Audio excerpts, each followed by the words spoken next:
You idiot!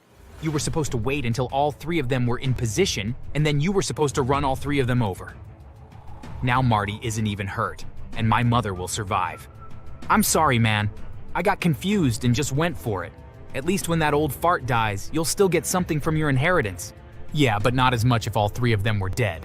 Now I'll have to share with the other two. We could always kill them, too. No, you moron, that would look too suspicious. I just need to think. Listen, why don't you meet me down here, and we'll do some brainstorming. I couldn't believe what I was hearing. Scott had plotted to kill my father and I, but also his mother just so he could get his inheritance early.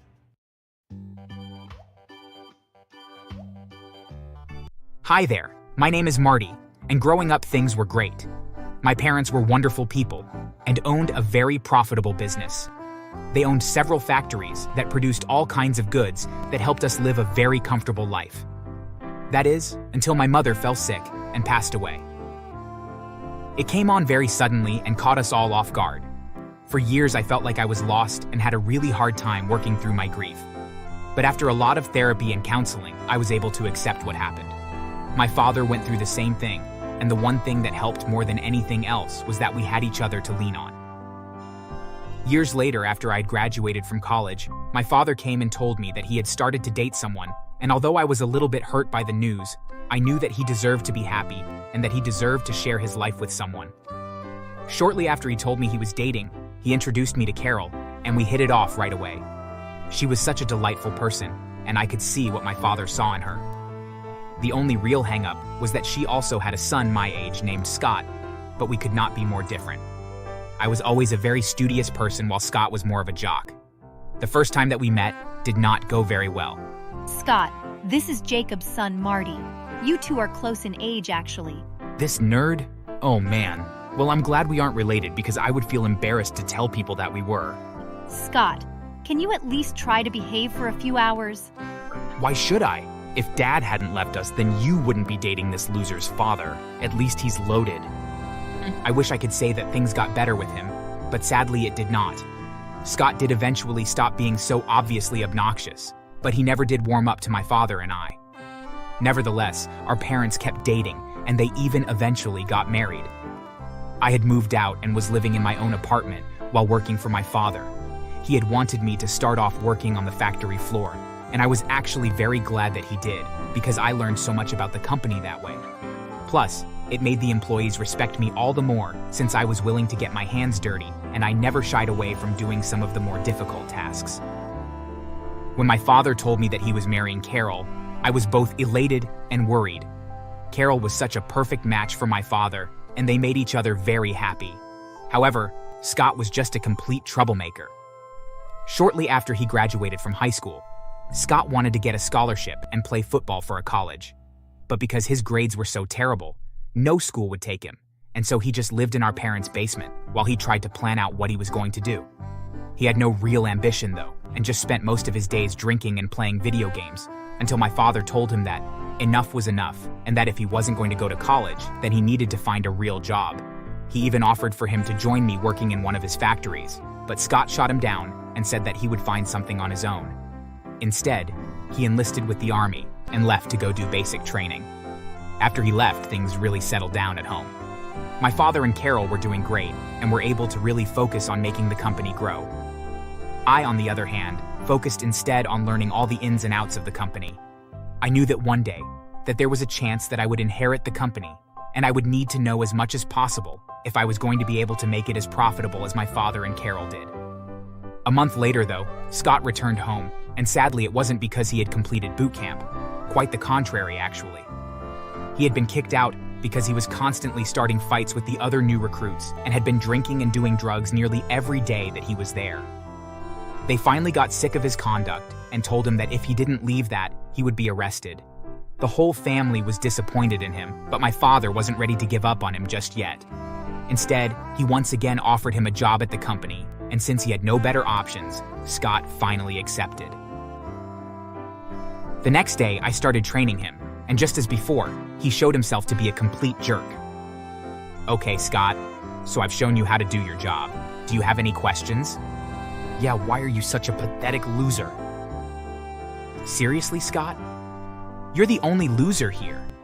I mean, getting kicked out of boot camp because you're selling and doing drugs? That is really pathetic. Listen, don't screw this up too. Dad and Carol were nice enough to give you another chance. The least you can do is try your best and not screw it up. Oh, shove it up your ass! I'm only here because your dad is weak. He wants my mom to be happy and will do pretty much anything I want to make sure that she is. Both of you are such weaklings. You can't talk to me like that. Listen, all I have to do is talk to my dad and your ass is out of here, so you better shape up or get lost. Just be grateful you have a job. After all, when the company is mine eventually, I won't be so lenient on you, so smarten up. I don't know what it was that I said, but after that, Scott appeared to have turned over a new leaf. For the first time in my life, I saw him as a kind and patient person. He no longer talked back and even started taking the job I gave him seriously. In the morning, he would show up to his shift early and would stay late to help other people out. Honestly, I thought that maybe he had had a stroke, as he was simply unlike him to be such a diligent worker. It went on like that for months, and he had really impressed both his mother and my father, and quite frankly, even me too. I thought that he had really turned his life around, and then he surprised us even more. Hey guys, so I know that I've been a complete jerk most of my life, and it will take a lot of time for me to make up for all that, but I wanted to start off on the right foot. I hired a photographer to take a family portrait of us. Oh, Scott, that is a wonderful idea. We could hang it up over the fireplace, and every time we look at it, we can be proud of how much you have grown. Yes, Scott, that is a wonderful idea, thank you. I'm glad you all like it. I thought we could go down by the beach and take the photo there with the ocean in the background. How does that sound? We were all so impressed that we agreed and drove down to the beach together to meet with the photographer. Once we arrived, we saw that the photographer wasn't there, and I had to go to the bathroom. So I told my family that I would be right back and went to the restrooms. As I was leaving the restroom, though, I heard the screeching of tires, followed by a loud crash, and ran back in time to see my father and Carol lying on the ground. Both were in terrible pain, and it was obvious that they had been hit by a car. Scott was nearby panicking and didn't know what to do. I quickly looked around and saw that the car that had hit them had clearly drove away without stopping to see if they were okay. I instantly went into crisis mode and called for a pair of ambulances and police. Once they arrived, my father and Carol were taken to the nearest hospital while the police questioned Scott and I. After some time, we were told that there weren't any additional questions and were allowed to go and see our parents. When we arrived at the hospital, we found out that Carol was badly injured but would make a full recovery. My father, however, had suffered too much internal bleeding, and the outlook wasn't looking very good. As I waited by my father's bedside, I heard someone talking in the next room over rather loudly, and I tiptoed over to see what the commotion was. It turned out to be Scott, and he was on the phone with someone who I could barely hear. You idiot! You were supposed to wait until all three of them were in position, and then you were supposed to run all three of them over. Now Marty isn't even hurt, and my mother will survive. I'm sorry, man. I got confused and just went for it. At least when that old fart dies, you'll still get something from your inheritance. Yeah, but not as much if all three of them were dead. Now I'll have to share with the other two. We could always kill them, too. No, you moron, that would look too suspicious. I just need to think. Listen, why don't you meet me down here, and we'll do some brainstorming. I couldn't believe what I was hearing. Scott had plotted to kill my father and I, but also his mother just so he could get his inheritance early. I hated him so much that I quickly decided to do something incredibly uncharacteristic of me. I went and grabbed some latex gloves and some sedatives that I managed to sneak out of the hospital storage room when no one was looking. I then added the sedatives to some brownies that I bought in hospital cafeteria and left them on the dashboard of my father's car and then hid. Sure enough, Scott's friend showed up and the two of them met in my father's car to talk, and once they saw the brownies, they gobbled them up. Once the two of them passed out, I threw Scott's friend into the trunk of the car and then drove out back to the beach. I wrote a confession note for Scott and included that he felt no regret for hurting the family, but was only angry that his plan to kill us failed and that he would rather kill himself than go to prison. I then covered Scott with alcohol and threw all the empty bottles into the car and then placed him inside of it and jammed his foot onto the gas pedal in a way that would cause the car to drive out and into the ocean. As I watched the car hit the water, I did feel some guilt, but then I turned around and walked back to the hospital. Once I got there, I reported both Scott and the car missing, and then went inside. Sadly, shortly after I arrived back at the hospital, my father's injuries took a turn for the worse, and he passed away. While I was grieving, several police officers showed up and told me that they had found Scott barely conscious and clearly intoxicated in the ocean. His friend in the trunk had drowned, and between the note that they had found along with the drugs that he had on him, they immediately arrested him for the crimes of attacking my family and for the death of his friend. Carol recovered enough to witness the trial, but it hardly bothered her as she now hated Scott for what he had tried to do. To my surprise, Scott didn't even pretend to be innocent, and I could only assume that he just thought that maybe he had blacked out from the various drugs he was taking and had stolen my father's car and was indeed guilty for his friend's death.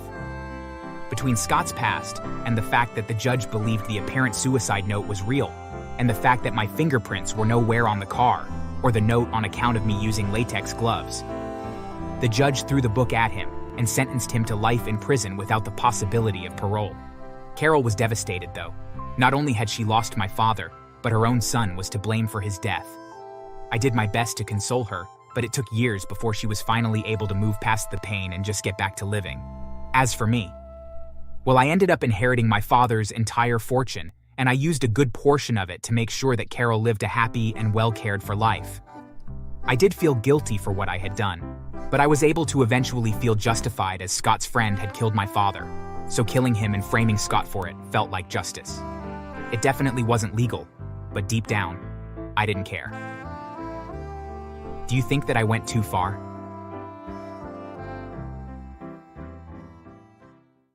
An Indian girl. Are you crazy, Brian? Yes.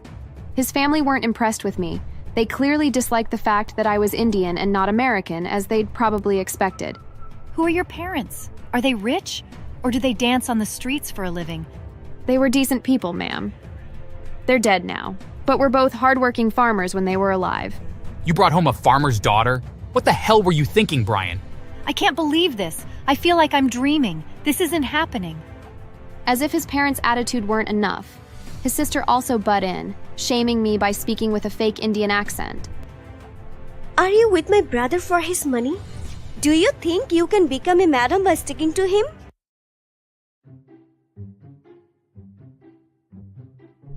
Hi, my name's Annika, an Indian lady who got married to an American man 3 years ago.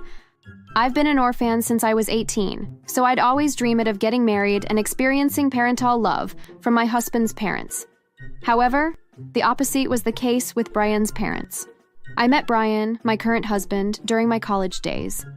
After my parents' death, my family sent me to America to further my education. I was the only Indian in the whole school. There was one more Indian, but she refused to be identified as an Indian and called herself an American because her dad was white. I did understand her, though. The kids at college didn't like me. They showed their hatred for Indians very clearly, and she didn't want to experience that. All the students hated me, except Brian. He was the most popular boy in the school, due to his striking good looks. At first, he didn't interfere in the hatred. However, after my first year, when it began extending to physical fights from the students, he stepped in. Once, when a group of girls were hitting me because I refused to sing and dance, he stepped in and immediately ordered them to stop. That was the first time he saved me. Afterward, it continued.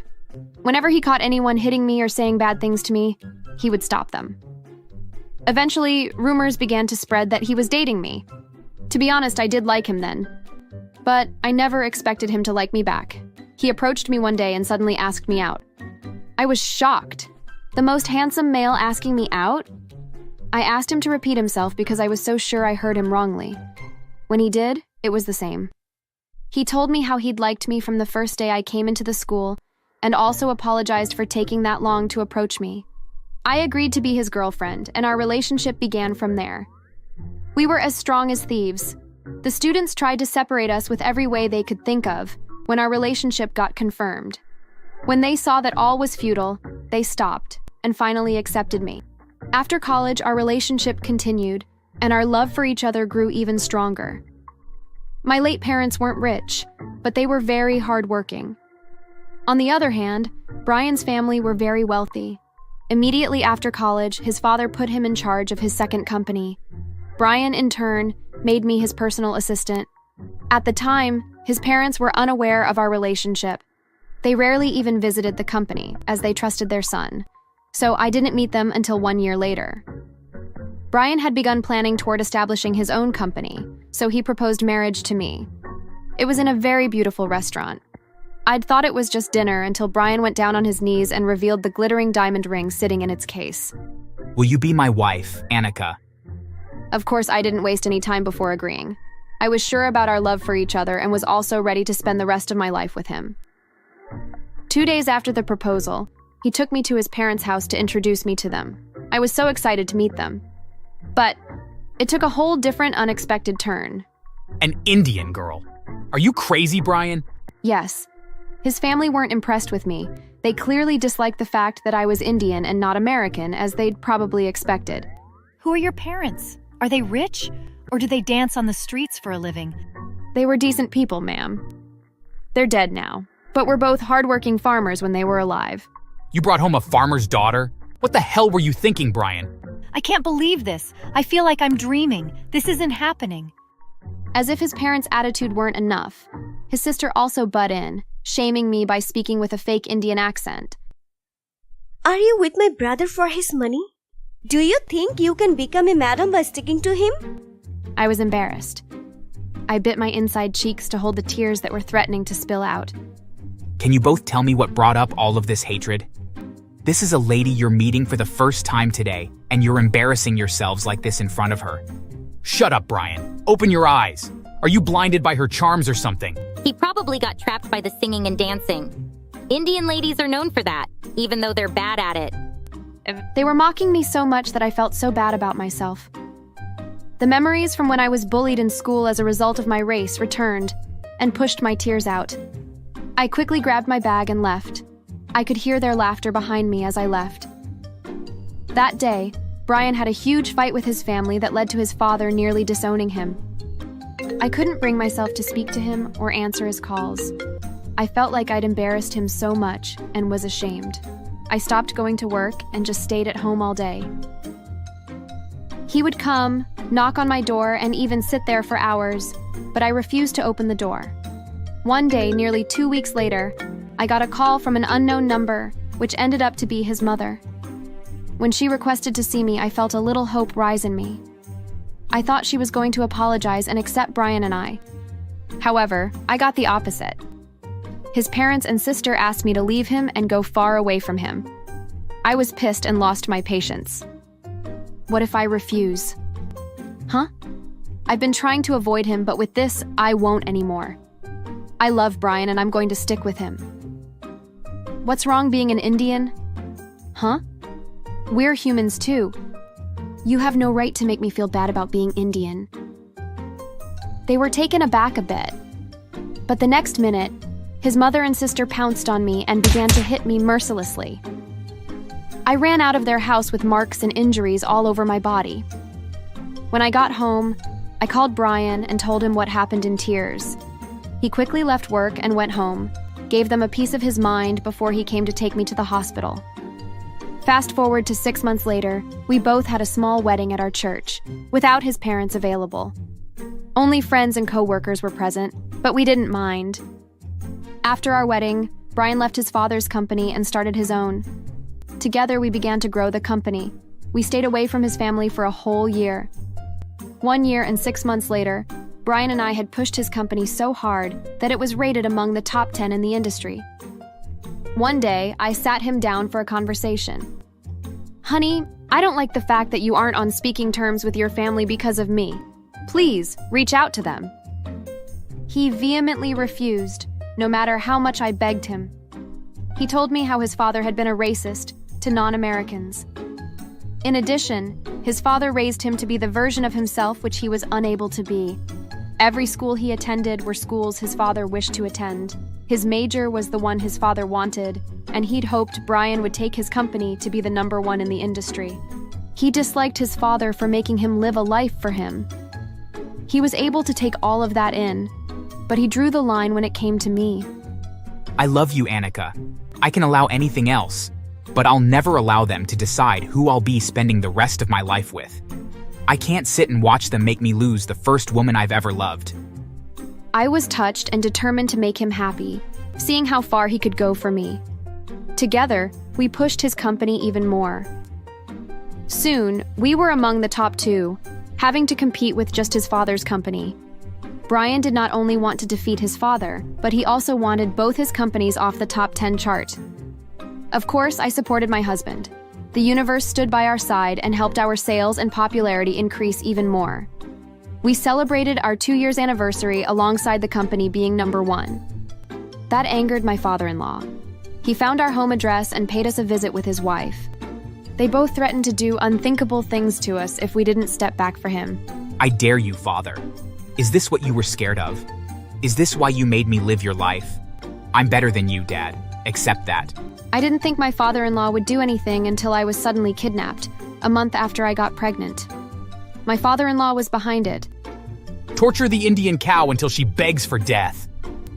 I would have been killed without anyone knowing my whereabouts, but luckily I had earrings that could help in tracking my location. Brian had gotten it for me a week ago. His father's company's sales had reduced even more after my husband's company partnered with 2 other companies, bringing them to top 3 and pushing my father-in-law's to number 4. He was suspicious of his father doing something to me, so he had me wear the earrings. Apart from location tracking, it could also make recordings if I touched it. My father-in-law's hand had touched the right one when he slapped me, so the conversation was recorded. Brian informed the police when I got missing, and plans to rescue me were made. Brian secretly came with the police and the media on the 3rd day. When my father-in-law and the kidnappers realized the police were outside, he tried to run and jump through the window. However, due to his size, he got stuck. Unfortunately for him, the media captured everything, leading to the apprehension of him and the kidnappers. The news spread like wildfire. The headlines were about my father-in-law kidnapping me because he was a racist and didn't want his son to marry an Indian. And on the news, they showed footage of my father-in-law stuck on the window while trying to escape from the cops. Brian had intentionally brought the media to capture every moment.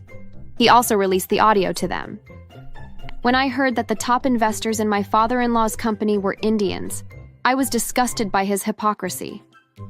When the news went around, his company suffered greatly. The investors pulled out and came to my husband's company. Majority of their customers also transferred to my husband's company, since he produced the same things as my father-in-law. My father-in-law's company was reduced to nothing. He and the kidnappers were also sentenced to 15 years imprisonment each. My mother-in-law and sister-in-law came to us, kneeling and apologizing in tears. They had nothing left. Their workers had resigned and most got employed by Brian. The company had become useless. They knew they'd be broke soon.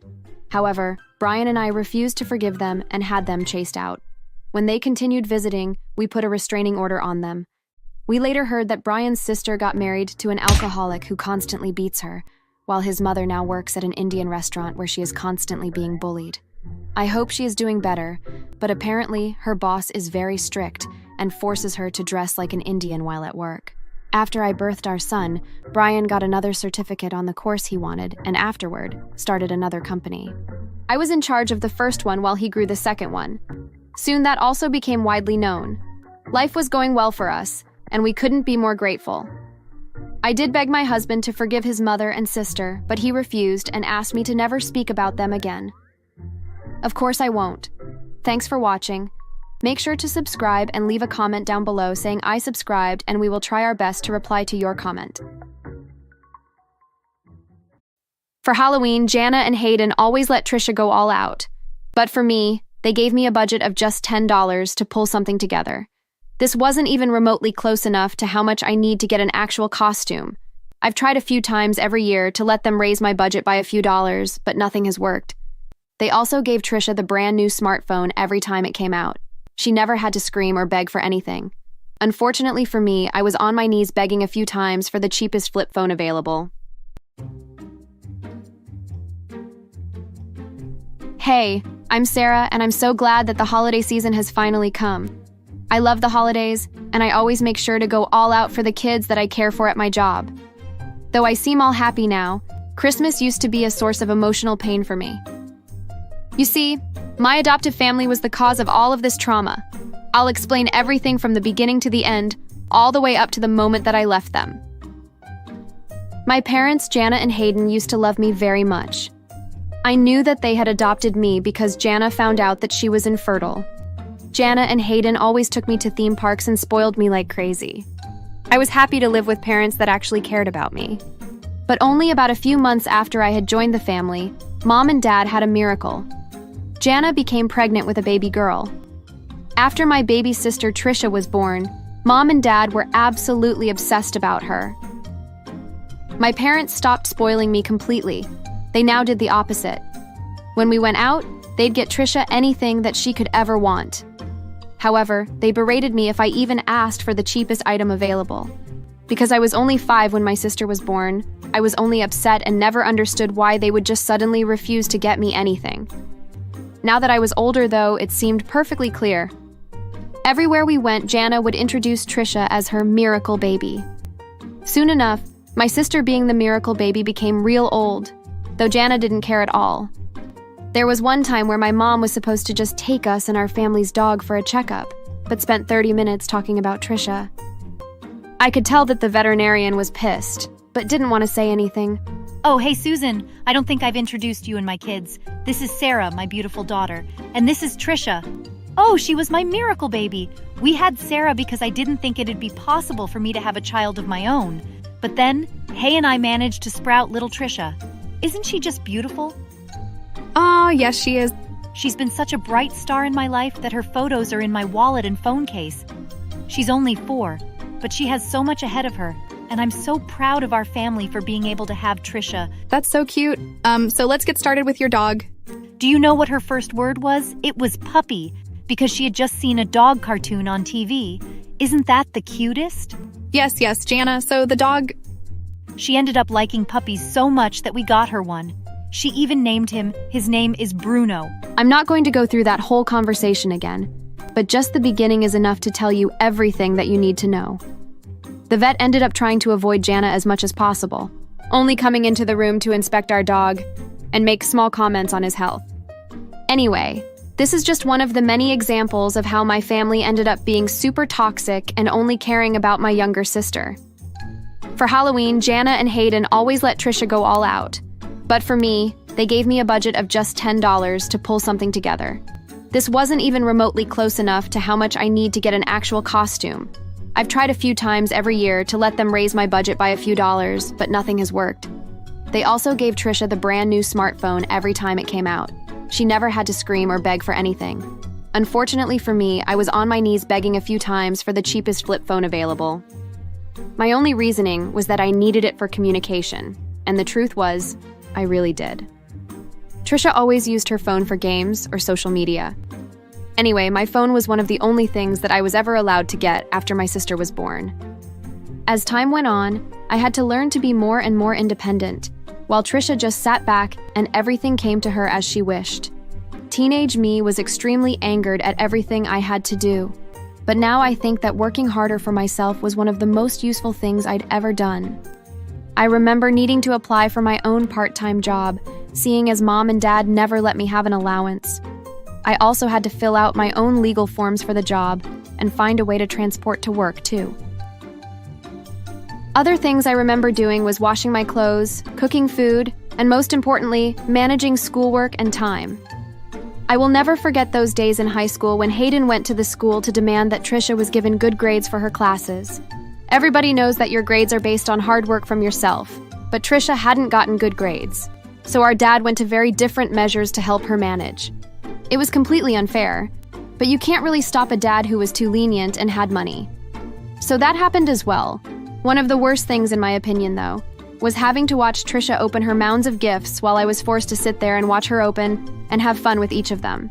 Every year I only got socks or nothing as a gift for Christmas, and so I was basically tortured having to watch her.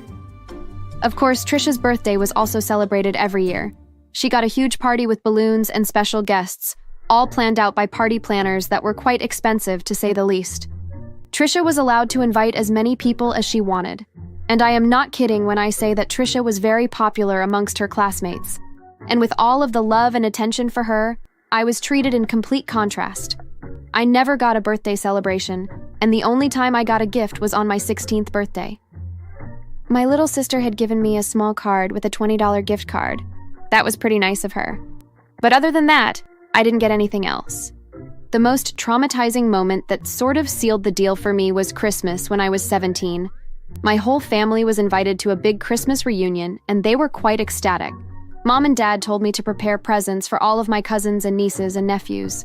I was pretty happy to meet them for the first time, and I wanted to leave a good first impression on them, so I worked more hours at my job and bought many nice gifts for them. I was actually quite excited too. I thought that maybe I'd finally get a gift from them, since this was my family and maybe they're nicer than Jana and Hayden. So on Christmas Eve, our parents drove Trisha and me to their great-aunt's house. She was very rich, and I only found this out because we drove into the driveway of a huge mansion. I still remember lugging all of the gifts I had with me to the house. My sister did too, but someone soon came over and helped her with carrying her presents. We went inside and there were way more people than I expected. I was quite nervous, but I decided to hide, and luckily, not many people noticed me. Dinner went by fine. Normally at home, Dad never let me eat too much since he said that he didn't want me wasting his hard-earned money, so I was always a little bit away from being actually full. Since I was on my own at this Christmas dinner, I was able to eat more, and I was happy. I thought, maybe this will be the first Christmas where things will actually go well. So apparently the whole family was supposed to stay at the mansion overnight, and then we all open our gifts in the morning. I found a guest room and fell asleep, hopeful for Christmas morning. I woke up the next day and went downstairs to see most of the family gathered around the tree. I watched as the kids were all given their gifts. Soon enough, though, the gifts for the kids were all passed out and I'd gotten nothing. The family moved on to the adults and they were all given a few gifts each. My heart sank. Where the hell were my gifts? Mom, where are the gifts for me? What do you mean? This trip was our gift for you. And the dinner last night. But everybody else has so many gifts. Why don't I have any? Sarah, don't you dare throw a temper tantrum now. Ah, Sarah, I have a gift for you. Merry Christmas. This random lady came up to us and handed me a gift. But Mom quickly shoved her handbag into my arms and grabbed the gift out of my hands and opened it. It was a box of chocolates, and my eyes widened in surprise. A smile started spreading across my face, but it quickly diminished. Jana began to spew out some lies about why I couldn't have the chocolate. Oh, I'm so sorry, Lila. Sarah is severely allergic to hazelnut. I'm so sorry, but thank you for the gift. Oh my goodness, I'm so sorry. How about I give Sarah $50 instead? No, thank you. You're always too generous. Thank you, though. I wanted to kick and scream like a toddler at this point. I wasn't allergic to anything at all. In fact, I'd eaten a few hazelnut chocolates before. Was my mom just lying so I wouldn't get any gifts at all? I quickly walked away from my mom and the woman, running to hide in a nearby bathroom. I began to sob, but soon realized I had Jana's purse. I wanted to open it to see when I could book a train to run away, but decided to open the texting app on her phone. I saw a whole list of texts where my mom was telling family members not to get me any gifts. The text said that I was on punishment and needed to learn a lesson, that I would get a different gift another time. This all made sense now. Everyone knew I existed, so why did they not give me a gift? I didn't want to deal with this anymore. So as soon as we got back home, I began packing my necessities, and I booked a train ticket from Trisha's laptop. Some people may find this to be overdramatic, but this had been happening for most of my life, and I was absolutely sick of it. I decided on not leaving a letter since it wasn't worth the effort to write anything for my neglectful parents. And though I resented my sister for not saying anything, she wasn't entirely horrible to me, so I wrote an apology note for her. The following week, I had just turned 18. Now that I was legally an adult, I could go. I snuck out in the morning and walked the 10 minutes to the train station. I got on my train and was finally free. Okay, so maybe it wasn't that easy. It had been 2 hours into my trip when one of the train attendants came up to me and asked if I was the daughter of Jana and Hayden. I said I was. and she told me that they wanted me home and that I needed to go since I was a minor. I quickly showed the woman my license and all of my legal documents. I explained that I was definitely 18 and was allowed to leave home. The attendant left me alone after that. I landed in this new city and things were very tough at first, but since I'd been responsible for myself for a long time and had done good in my high school classes, I was able to find an internship for this tech company. I was also lucky enough to find a welcoming family who let me stay at their home for little rent.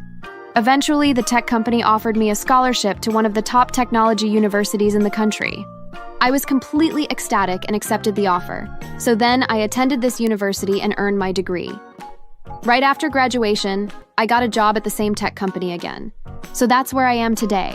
I have a good job, good pay, and now I live in my own apartment with a boyfriend who is very good to me. Of course, I also paid the family that let me live with them back with lots of money and gifts. They still invite me over for Christmas. I finally stopped hating Christmas too. It's pretty cool how I was able to turn my life upside down for the better and get away from my narcissistic family. Oh, speaking of my family, I then recently got a call from Jana on my business number. She had seen my name as one of the main CFOs of the tech company and is now calling to get financial help from me.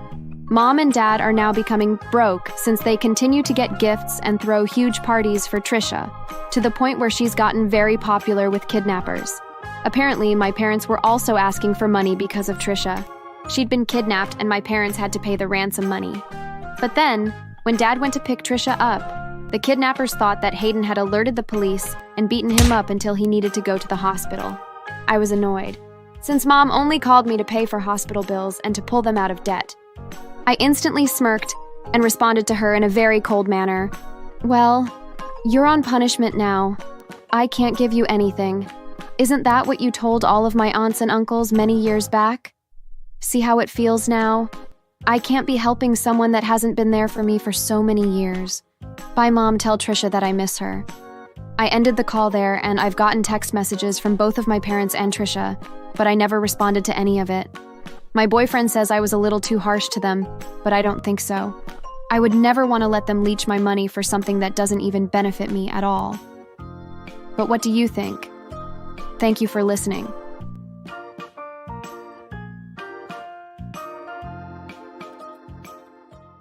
She carelessly pushed Lucky to the floor and tried to challenge me, but I was strong enough to beat her up. I rushed out of the bathroom and returned to our bedroom, grabbed a fake pistol which Lucky had gotten about a year ago, and went back to the bedroom. With the gun, I threatened to shoot her if she tried to leave. Don't be stupid, Brittany. We both know it's a fake gun. Oh, you fool. I exchanged it a week ago. I was planning to get you crippled with it anyway. I guess the universe did it for me.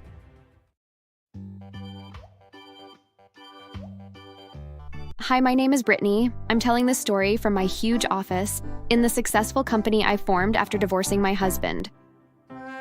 I and Lucky got married 3 years ago. I mean, I did see the red light before marrying him, but I thought he was going to change. We dated for a year before he finally proposed.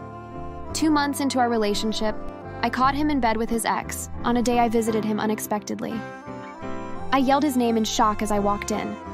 Before he could wear his clothes, I bolted out of the house, boiling in anger. When I got to my apartment, I vowed to never speak to him again. Being a very loyal woman, I felt insulted to deal with a cheating partner. However, later that night, I suddenly heard my doorbell ring. I knew it was Lucky. I was determined to not open the door, but the bell kept ringing, making it impossible for me to sleep. I finally gave in and went to open the door.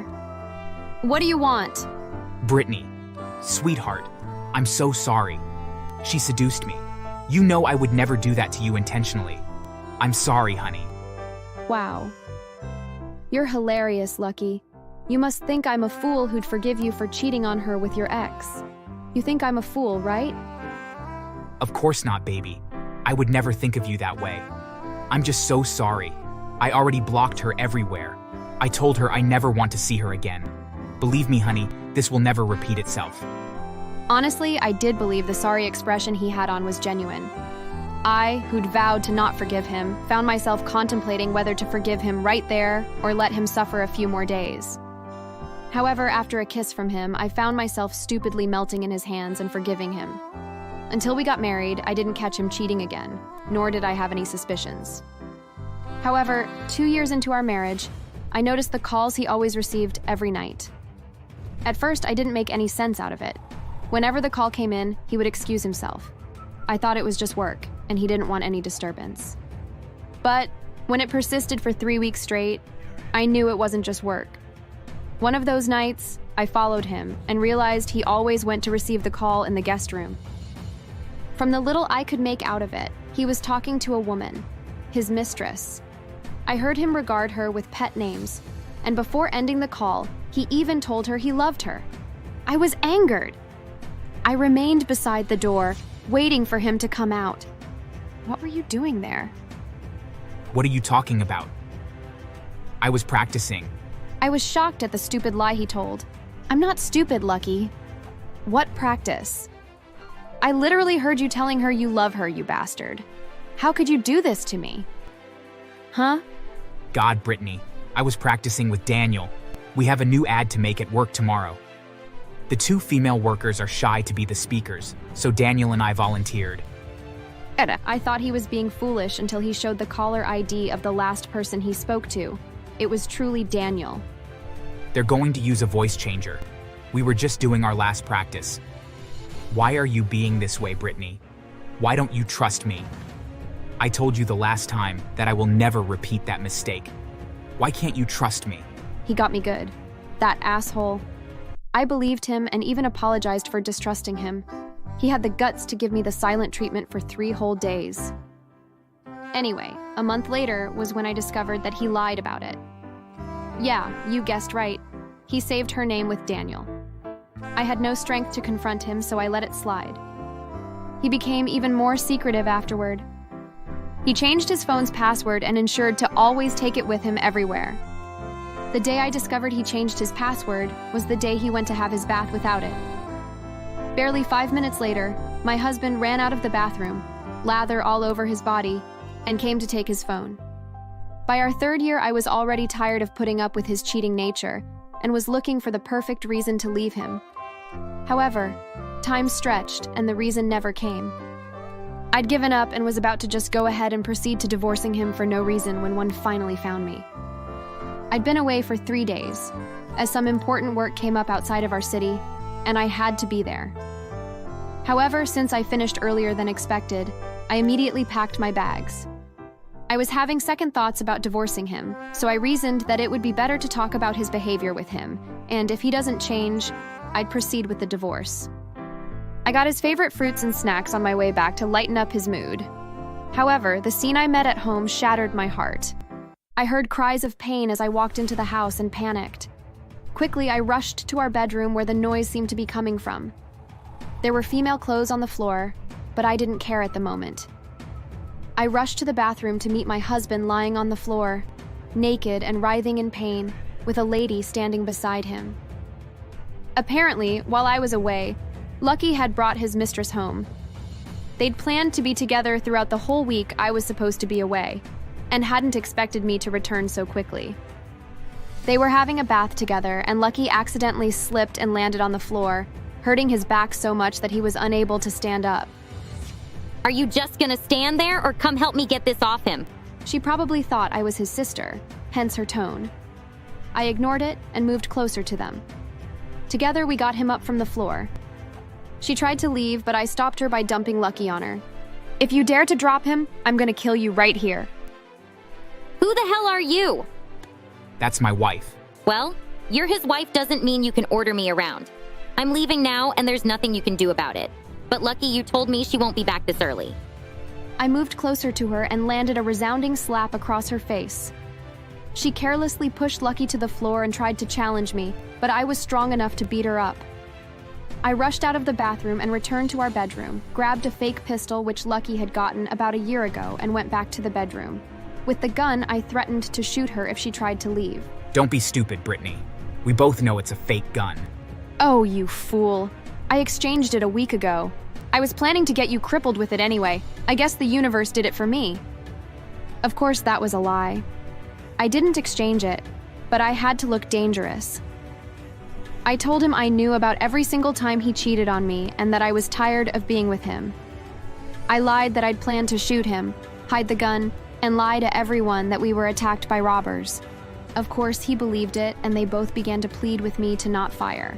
I ordered his mistress to carry him to the car. I drove us all to the hospital where Lucky was immediately attended to. He spent a week at the hospital, and I ensured his mistress never left my side throughout. Eventually, he was discharged but had to be confined to a wheelchair. I was the happiest. Once we returned home, I locked the door with new keys and hid them. His mistress became my slave. She cooked, cleaned, and took care of Lucky while I watched them. I knew it was the right time to get a divorce. I didn't get any evidence of him cheating, so I needed to find another way to get my compensation while processing our divorce documents. My first blow was getting him to transfer ownership of his second mansion to me. The doctors had said he would be on the wheelchair for a year, and that was more than enough time for me. I got him to call his lawyer and recorded him willingly accepting to give me the house as a gift for being his wife for 3 years. After that, I asked for $500,000. At first, he refused, but when I threatened to push him and make him fall from the top of the stairs, which would render him crippled forever, he agreed.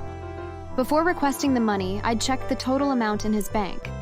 It was over $800,000. He called his bank and requested for the transfer. It was made in less than 2 hours.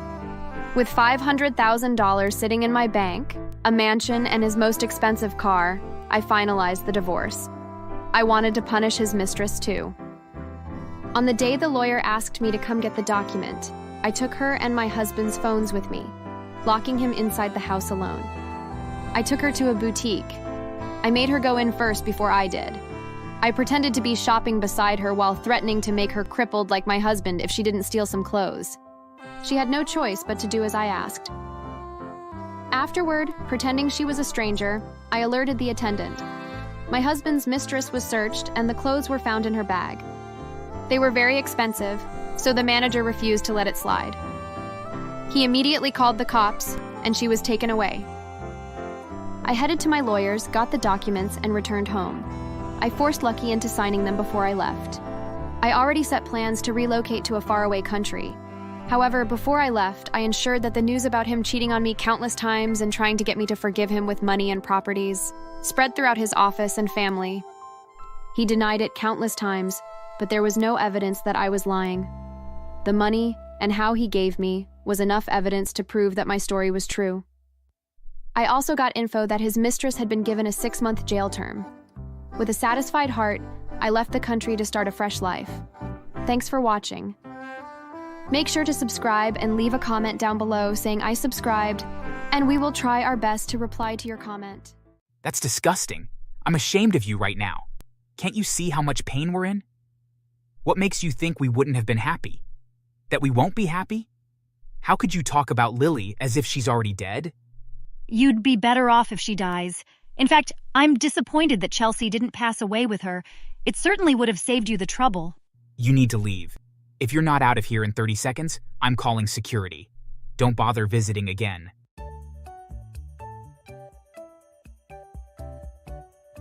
My name is Chelsea. I should start by saying that I didn't want it to end the way it did. In fact, if I could remove this entire series of events from my life, I would. The only thing that I would want back would be my baby boy. At the time, I was 28 years old and worked at a hotel as a receptionist. I had been married for a few years, and my husband, Richard, would bring me lunch in the afternoon. We had been trying for a kid for a long time, and we had just started an experimental treatment recommended by our doctor. Our family was ecstatic. Everybody was excited for a new addition to the family, and both of our parents couldn't wait to be grandparents. When I finally found out that I was pregnant, I planned a massive reveal party in the lobby of the hotel for when my husband came to visit. However, much to my surprise, he had decided to bring my mother-in-law Helen along to visit. I surprised him anyways, and my boss brought out cake for us to celebrate. My mother-in-law was more than excited and jumped for joy. Congratulations, you guys! I can't believe I finally get to be a grandmother. Do you have a due date yet? Not yet. I just found out yesterday. I'll be going to the doctor to see when the expected due date will be within the next week or so. When do we find out if it'll be a boy or not? Probably not for another few months. The baby needs time to develop still. What makes you think it'll be a boy? It's always a boy. Boys are better, and girls can easily become only fangirls. I don't want that. Our family only ever makes boys. Plus, we need to have an heir to carry on the family name. I'm hoping for a daughter. I think being a girl mom and playing dress up or anything else would be very fun.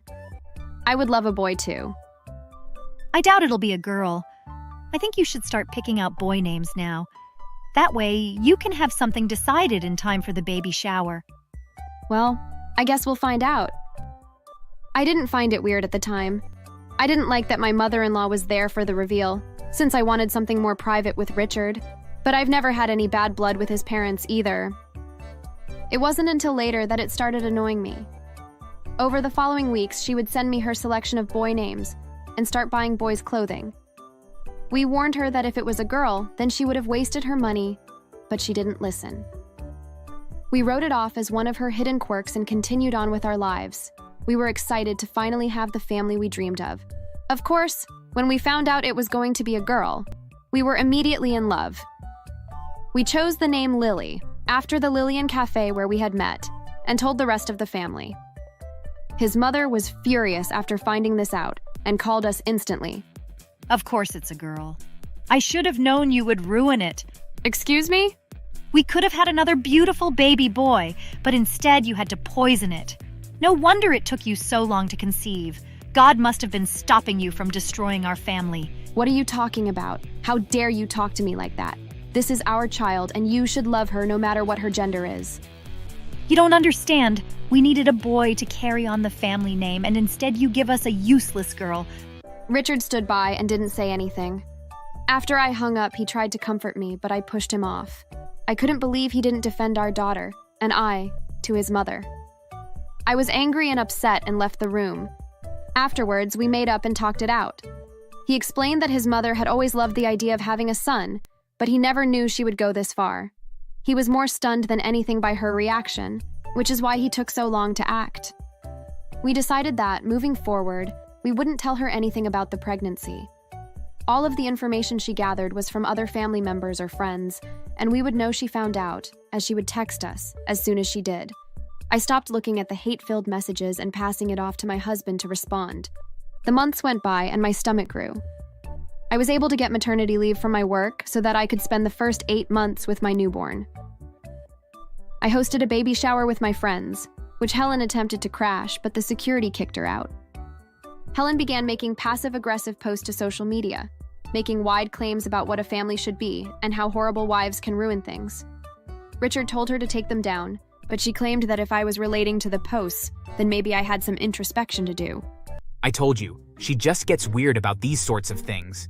I'm sure it's nothing personal. She liked you before. But now I'm the mother to her grandchild, and to your child. It's not going to go back to how it was before. What if she stays like this? What if she never stops making these comments, and our daughter has to grow up hearing how much her grandmother hates her? Don't think like that. I'm sure that it will be fine.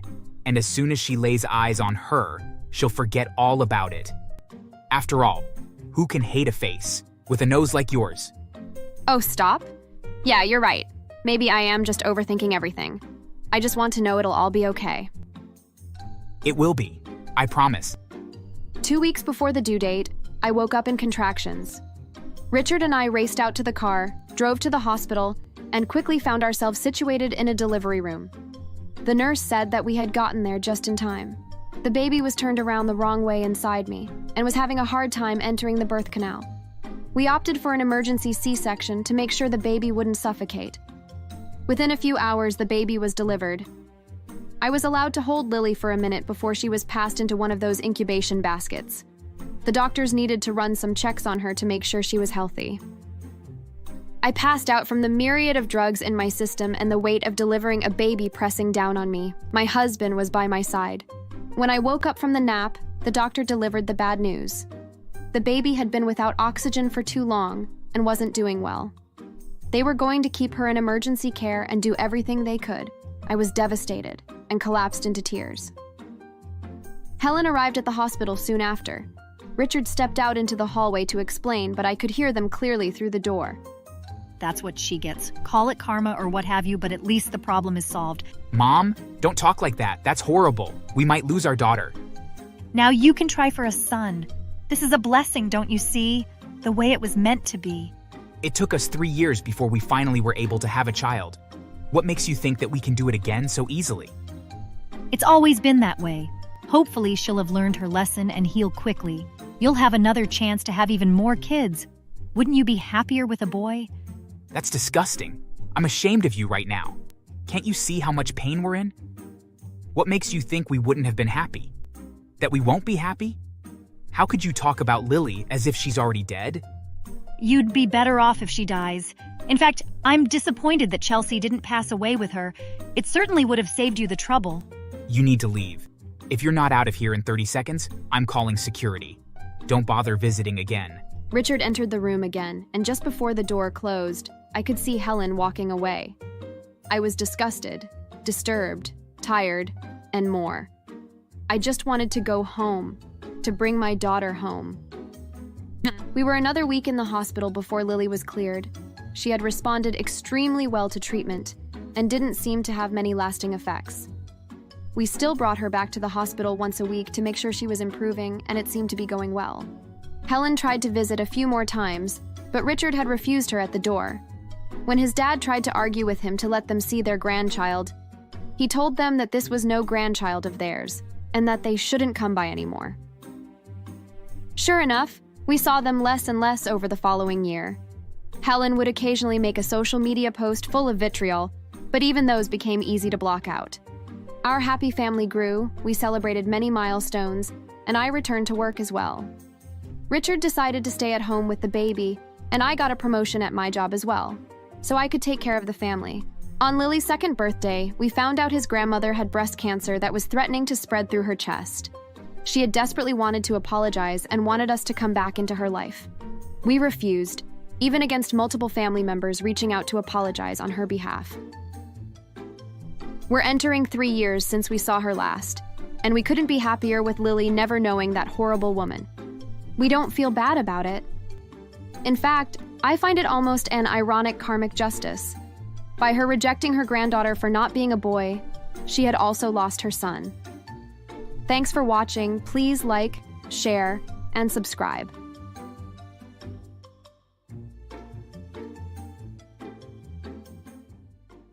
Hey, baby girl. Mother, what are you doing with this guy? He's my new husband, and don't criticize him. He's better looking than your dad. Shut up. I will never accept him as my father. You don't have to. Get out! What do you mean? I live here too. No, you don't. Get out. I don't want to see you anymore. My new husband is living here now.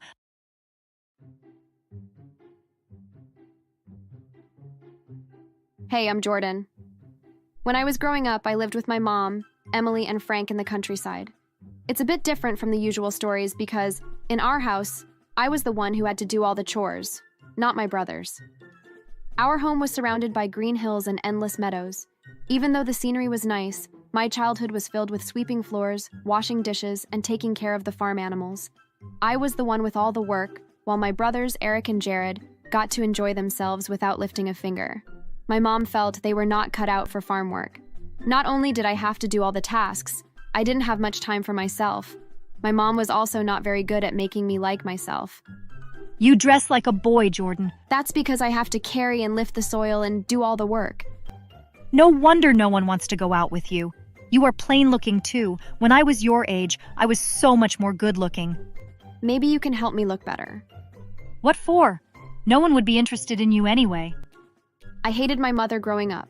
For years, she would also criticize my cleaning, and she never stopped saying how much I was a terrible cook and would never make anyone a good wife. I felt terrible, and many nights I ended up crying myself to sleep. By the time I turned 18 years old, I had enough and moved to a different town to go to a community college and become a teacher. I applied for a student loan, so I was happy to get out of my family for a while. A few years later, I came back home to visit and learned that my dad was alone because my mom had run off with an old high school friend she found on Facebook. My dad was the total opposite of my mom. He was quiet, calm, and never liked getting into arguments. However, his flaw was that he never stood up for himself or for other people like me. My mom was the aggressive one in the family, and he always backed down and let her have her way. Still, Dad agreed to divorce Mom. My brothers were not at home, and both finished high school and decided to backpack around the world. While I was gone studying for my teaching degree, I learned that my mother had cleaned out my room and sold off some of my prized record collections, as well as autographed copies of some singers.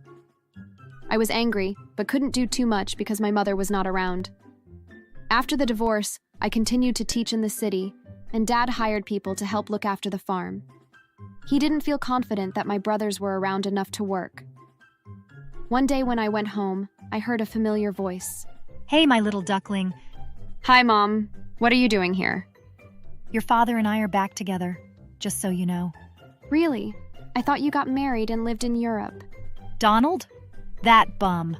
All he did was go to casinos and laze around the household. That idiot said he worked for the bank, but he was just a mail sorter. Well, I am happy you and Dad are back together again. Just so you know, next time you choose to drop in, call first. It's rude to drop in. But we are family. What, you bitch?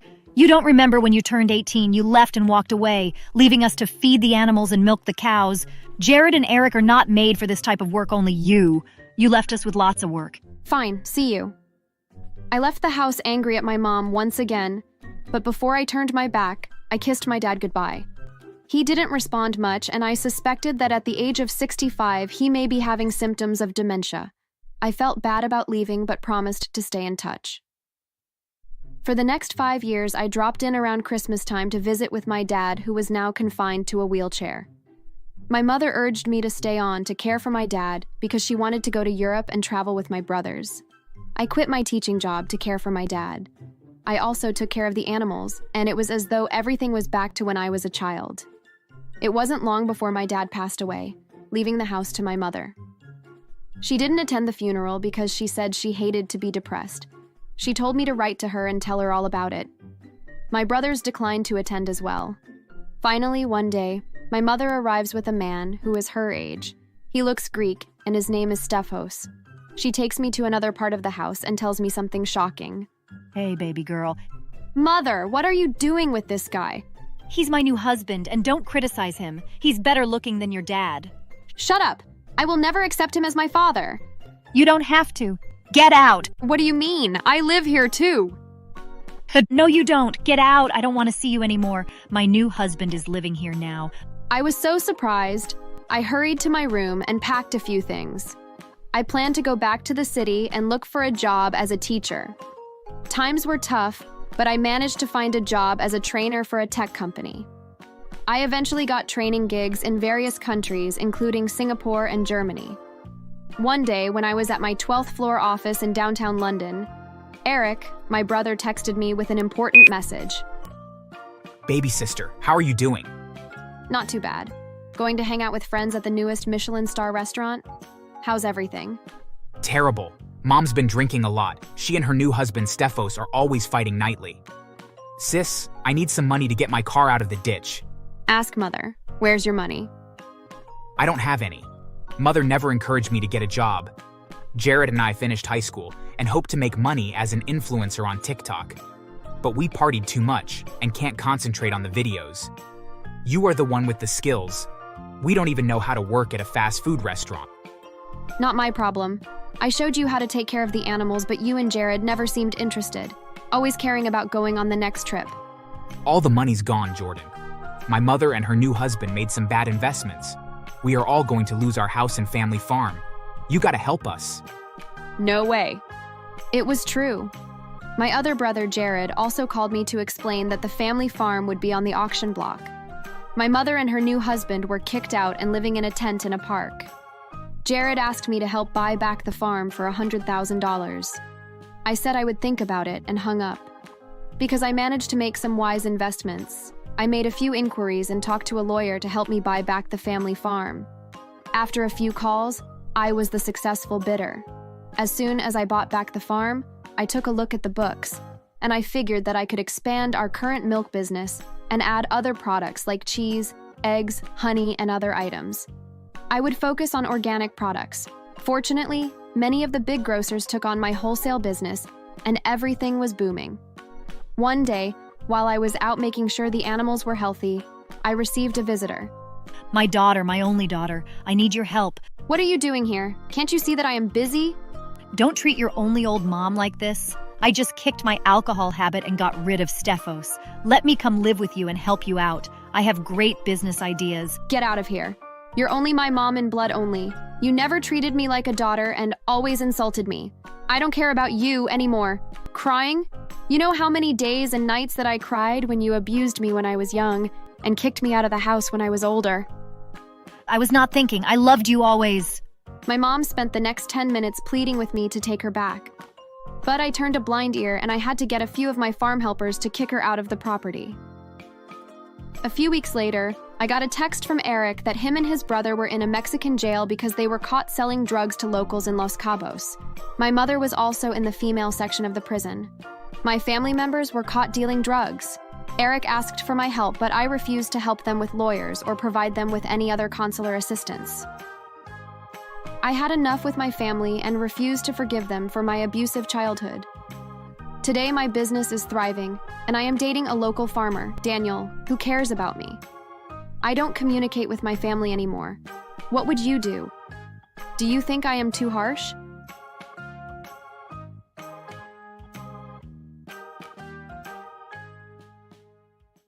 The day of my son's burial finally came.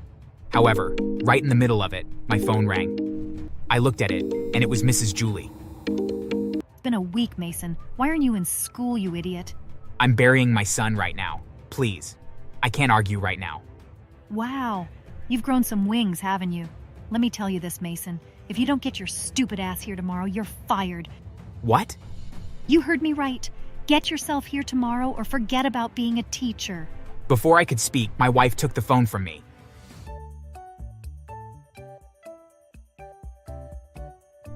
Hi, my name is Mason. Mrs. Julie was employed into the college in my third year of teaching the students. She had a higher position than I did, so she was my superior. On the first day, she seemed nice and calm, but on the second day, her true self came out. A pure bully, that woman.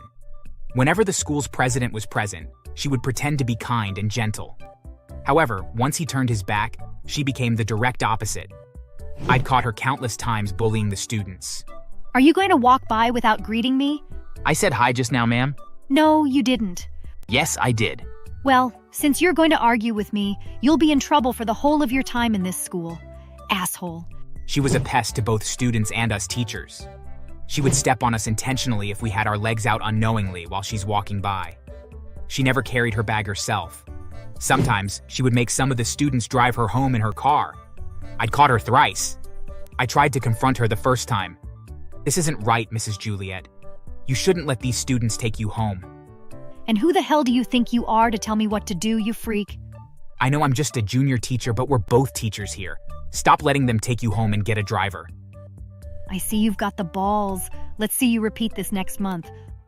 At the moment, I didn't understand what she meant by then. However, after that month ended and it got to the time when we received our pay, I understood. The school did this thing where they handed our salaries to the head teacher, who in turn pays it to us, and take our signatures of confirmation to them. Now, being the teacher with the highest position, Mrs. Julie became in charge of it. When I counted my money after she handed me my envelope, it was incomplete.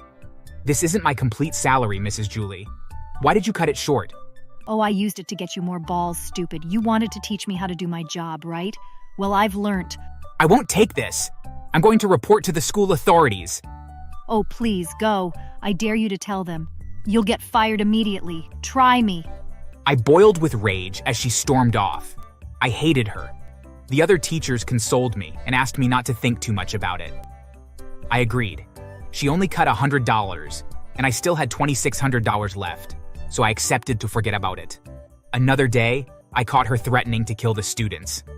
If this ever gets to the college president, I'll kill y'all myself. I couldn't help but wonder what led to that. She must have done something really bad to them. I could tell how scared they were. She proceeded to telling them stories of people she'd murdered, and even showed some pictures. I burst into the class immediately. Why are you doing this? I'm going to report you this time. All right, Mr. Mason. I guess you want to be cut short by $300 this month. Go on. I dare you. What is wrong with this? Mrs. Julie. I shamefully walked out of the class, sad that I hadn't been able to save them. However, I was sure she would meet her karma very soon.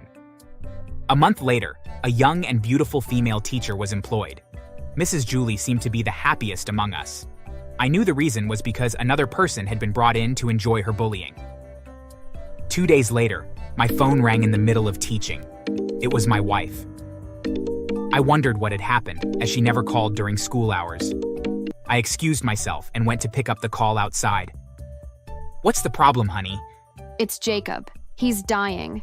He suddenly fainted and has refused to wake up. Come back home right now. I was confused. My son was dying. I quickly returned to the class and told the students I won't be able to continue with them. After apologizing, I ran all the way to the staff's building, grabbed my bag, and stormed out. I was going to stop by the president's office to take a permission to leave. I would go to Mrs. Julie, but that witch would never grant me permission. I reached the president's and met my worst enemy there. What are you doing here? My wife just called to tell me my son is dying. I have to leave right now, please. He's my only child. I can't let him die. Oh, my only child died too. You'll be fine if he dies. Return to the class. I was shocked. How could she say that? I felt bad to hear that she lost her only child, but how could she wish mine dead too? I can't let him die. Mr. Daniel, please let me go. Please. I was on my knees, begging the school's president. He let out a sigh and finally granted me permission. I thanked him and dashed out of the office, ignoring Mrs. Julie's loud screams daring me to leave. On getting home, I realized I was late. My son had died already. I fell on my knees, my heart shattered. It was my fault for not coming to take him early to the hospital. My wife was in heavy tears, holding his lifeless body. We took him to the morgue while we planned his funeral. He was our only child, so he deserved one. It was a tough period for me, so I couldn't call the school. However, I wrote an email to the head of the school, explaining the whole thing to him and requesting for a 2 weeks leave. It took a whole day before he responded. He expressed his condolences to my family and I, and told me I could take the leave. I was thankful for his understanding. The day of my son's burial finally came. However, right in the middle of it, my phone rang. I looked at it, and it was Mrs. Julie. I answered the call. It's been a week, Mason. Why aren't you in school, you idiot? I'm burying my son right now. Please. I can't argue right now. Wow. You've grown some wings, haven't you? Let me tell you this, Mason. If you don't get your stupid ass here tomorrow, you're fired. What? You heard me right. Get yourself here tomorrow or forget about being a teacher. Before I could speak, my wife took the phone from me. What do you want, bitch? My son is dead and we're burying him right now. Can you let us be? And who the hell are you? I am Mason's wife. You want to fire him, right? Fine. Do whatever you want, you evil wench. I told her about Mrs. Julie's bullying, and my wife seriously hated her. I took the phone from my wife as she began crying. Everyone present at the funeral was staring at us. It's already a sad day for us, Mrs. Julie. Please, don't worsen it. Are you being like this because you lost a mere child? Well, I don't care. Be at the school tomorrow or you're fired. You don't have to fire me. I quit. You can have my job as yours and continue bullying the students. I don't care. I quit. Great. Quit, coward. I hung up, not wanting to listen to get stupid thoughts any longer. The funeral finished, and we all left for our homes. Idiot had seriously quit? If he comes back begging, I won't forgive him. I'm going to let him beg me in front of everyone and chase him out. I knew I'd still get my job because I took permission from the president, but I needed to teach that Mrs. Julie a lesson. She probably didn't know that the school's president had granted me a 2 weeks leave. After the 2 weeks elapsed, I returned to school. As Mrs. Julie tried to stop me from going in, I showed her the email between the president and I, and she said shocked. I brushed her off and went in. On getting to the staff's building, I saw the young teacher on the floor, in pain. I quickly rushed to her and demanded what happened. Mrs. Julie broke my wrist while fighting with me. She wanted my seat, but I was busy, so I refused to stand up. In anger, she began fighting me. In a bid to defend myself, she intertwined our fingers and pushed my hands back, breaking my wrist bones. Quickly, get the president here. I quickly dashed out of the building and began running to the president's office. However, on my way, I caught Mrs. Julie fighting with a student. I continued my journey to the president's office. Immediately, I told him about what happened. He yelled out, "What? My daughter!" Daddy. I was shocked. She was the president's daughter. The president lifted her up. He told me he was taking her to the hospital, but I needed him to also witness Mrs. Julie bullying the students. Fortunately, he agreed and followed me. We reached the class and caught her right in the act of punishing the students. She was hitting 2 students at the same time. The president left without a word. I smiled at Mrs. Julie in a mocking way before leaving too. The next day, the president returned to the school with his daughter, her hands wrapped with heavy bandage. Mrs. Julie was in a class again. The president confronted her, and Mrs. Julie was shocked to hear that the teacher was his daughter. "Shut up, Julie. You hurt my daughter. Mason and the other teachers have told me how mean you've been to them. I also caught you beating up the students. You're going to face punishment for this." Mrs. Julie tried to apologize, but it was too late. She was sued by we the teachers for bullying. The president's daughter sued her for physical abuse, and the students sued her for bullying, physical and emotional abuse. It was quite a lot of charges, and no one was willing to drop any. Everyone wanted her to be punished. She was sacked and asked to pay a total of $300,000. Mrs. Julie burst into tears, complaining about not having that much amount to pay. The judge told her if she didn't pay up in 6 months, she'd be imprisoned for a very long time. Mrs. Julie was fired from the school. With her entire savings, she paid $10,000 out of the fine. She went on to get a part-time cleaning job at a restaurant after getting rejected from other places. One day, I visited the restaurant and found her trying to be her authoritative self, but the young boy in charge quickly stopped her. "Shut it, old hag. If you try to change the rules here one more time, you'll get fired. You're only a part-time cleaner here. Know your place."